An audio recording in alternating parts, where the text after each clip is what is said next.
Kategori serangannya merupakan adalah man in the middle attack. Jadi hacker atau cyber attacker ini mereka berpura-pura menjadi BTS. Jadi mereka menyabotase komunikasi antara penyedia penyedia layanan dan juga customer. Nah, sebenarnya tujuan dari man in the middle attack ini adalah mereka untuk mengambil identity dari si consumer tersebut, dari nasabah tersebut. Oke, kalau kita bicara mengenai data gitu ya, kita bisa melihat bahwa data ini sudah meningkat kurang lebih 3 kali dari 5 tahun yang lalu. Nah, data ini kita tidak berbicara data terkait dengan data security saja, tapi juga kita melihat data-data related ke bisnis. Jadi kalau kita bicara mengenai customer yang ingin mengetahui masalah ketika critical application-nya lambat, mereka bisa menggunakan Splunk ITSI untuk mengetahui root cause dari penyebabnya. Apakah itu penyebabnya bisa dari sisi network, infrastruktur, database, middleware, ataupun mungkin dari sisi aplikasi. Nah, untuk master system sendiri, kita memang sudah ada portofolio untuk Cisco Apps Dynamic ya. Sekarang namanya jadi Splunk Apps Dynamic yang cukup experience-nya kita ya untuk hal itu ya. Jadi untuk terkait teknologi sendiri, solusi itu kita full kita bisa deliver.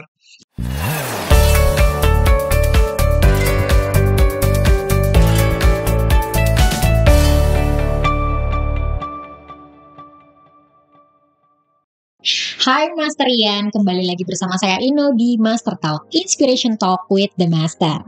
Nah, di episode sebelumnya kan kita sudah bahas tentang security nih, bagaimana kita melindungi crown jewels atau aset paling penting dalam organisasi. Tapi di sisi lain, semakin banyak nih ternyata perusahaan yang bergantung pada aplikasi digital untuk berinteraksi secara langsung dengan pelanggan, dan aplikasi ini menjadi bagian penting dari operasional bisnis. Nah, untuk menjawab tantangan tersebut, Splunk telah menghadirkan Splunk Observability Portfolio yang dirancang untuk memastikan kinerja aplikasi tetap normal, menjaga pengalaman pengguna, dan juga mendukung kelangsungan operasional bisnis secara keseluruhan. Nah, tentunya sekarang sudah ada pergantian pemain nih. Ada Bapak Ruli Handrio, Observability Technology Solution Architect dari Master System Infotama. Halo Pak Ruli. Halo Ino. Gimana kabarnya hari ini? Sehat. Sehat, luar biasa ya. Nah, mungkin seperti yang tadi sudah saya sampaikan di awal gitu ya, bahwa sekarang kita mau pindah nih, transisi dari tadi ngomongin security, sekarang kita mau ngomongin observability. Oke, pertama ke Pak Kris dulu kali ya. Gimana sih Pak sebenarnya cara Splunk mendukung tim IT untuk monitor performanya Pak? Oke. Selain pilar security, Splunk sendiri memiliki pilar di area observability. Jadi ada 3 produk utama yang kita miliki. Yang pertama adalah Splunk Observability Cloud, atau singkatnya kita sebut sebagai Splunk Only Cloud. Di mana di Splunk Only Cloud ini ada APM, Real User Monitoring, Infrastructure Monitoring, Synthetic Monitoring, dan juga Splunk On Call. Nah, per Mei 2024 kemarin, Cisco memindahkan portofolio Cisco App Dynamics ke tim Splunk, sehingga namanya pun sudah dirubah menjadi Splunk App Dynamics.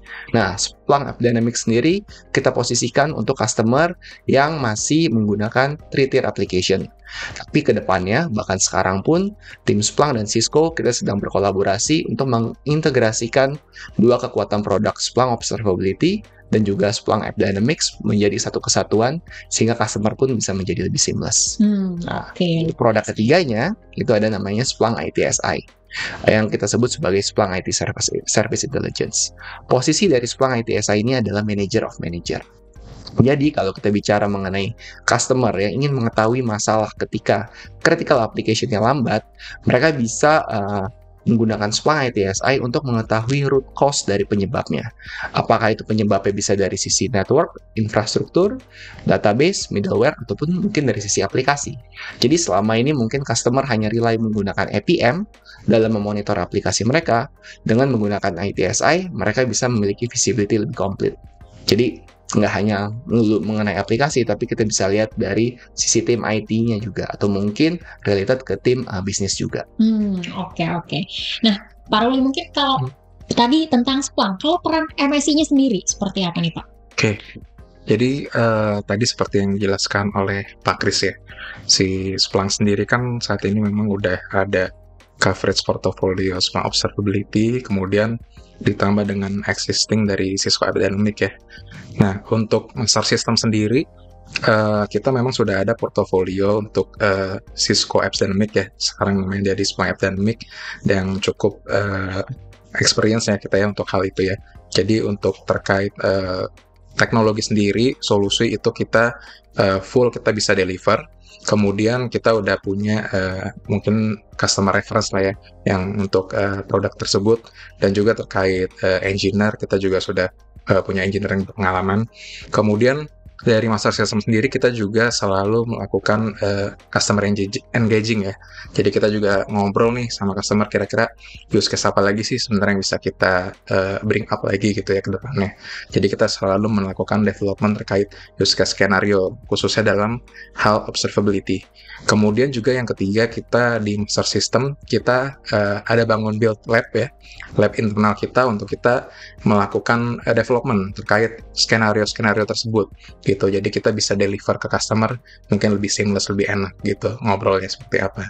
Nah, jadi mungkin dari poin-poin tersebut ya, dari master system bisa benar-benar engage dan full dibantu.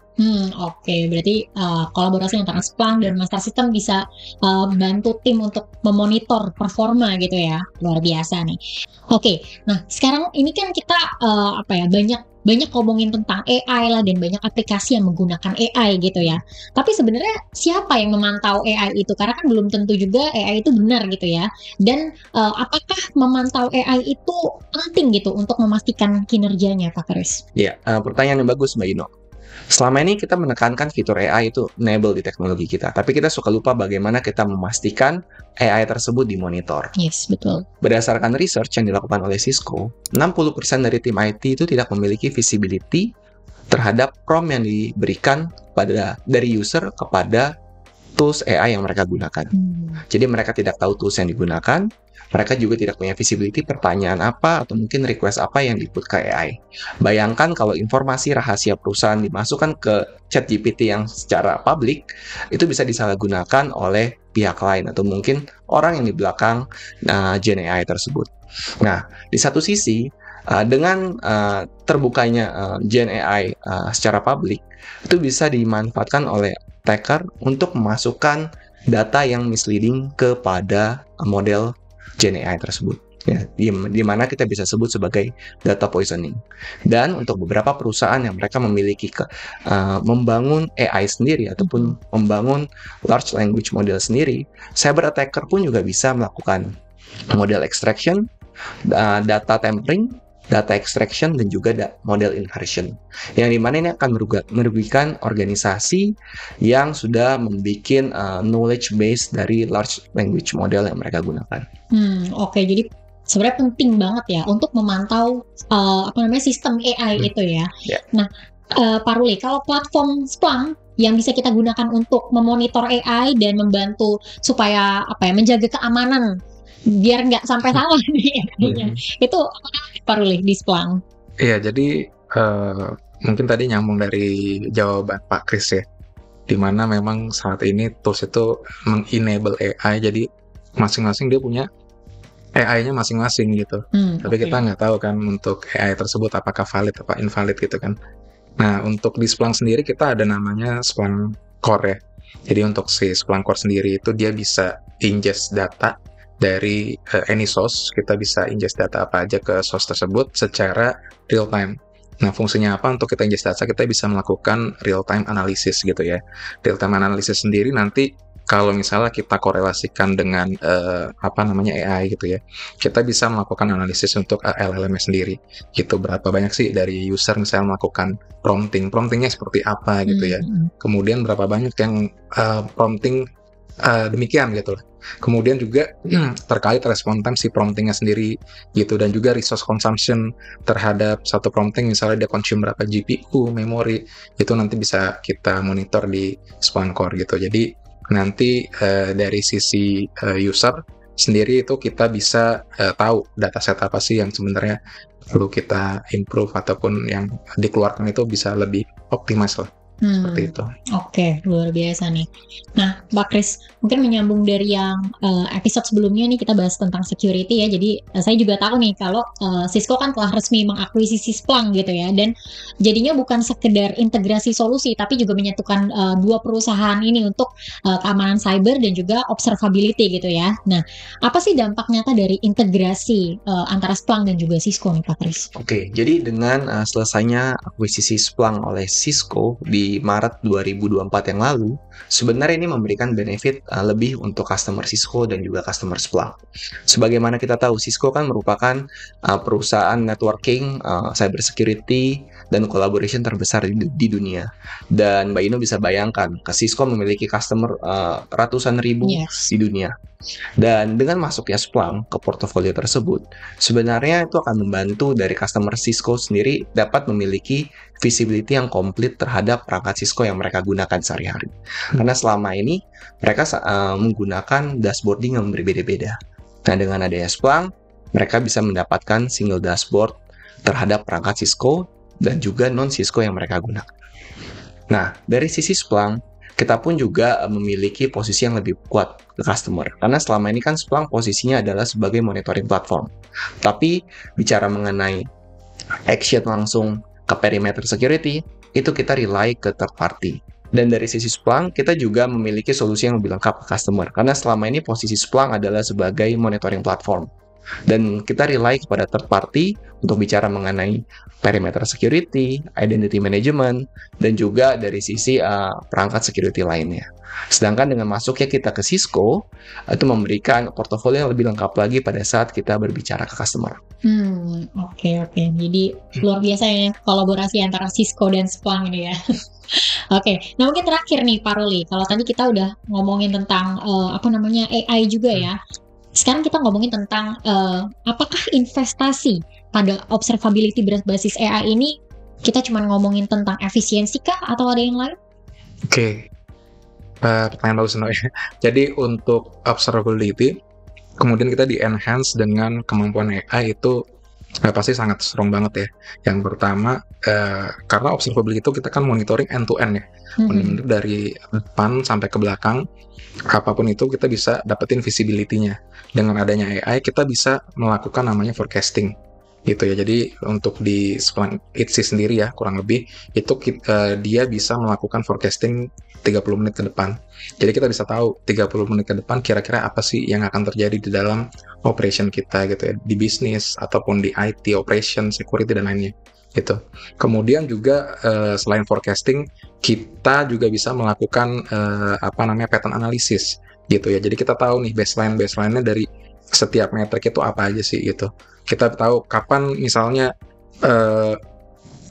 tiba-tiba satu hal katakanlah user lagi peak gitu ya, ataupun misalnya sering banyak error nih kalau misalnya lagi masa-masa hari raya atau lainnya seperti itu bisa dilakukan analisis juga gitu kalau misalnya, apalagi kalau misalnya kita udah menggunakan AI seperti itu. Jadi melakukan root cause analysis, nah itu pasti satu hal lagi, dan juga mereduce waktu kita melakukan misalnya ada problem ya, resolusinya itu berapa lama, itu pasti akan sangat terbantu gitu sih kurang lebih. Oke, jadi investasinya sangat menjanjikan ya, karena bisa menciptakan keunggulan kompetitif kita juga di era digital ini.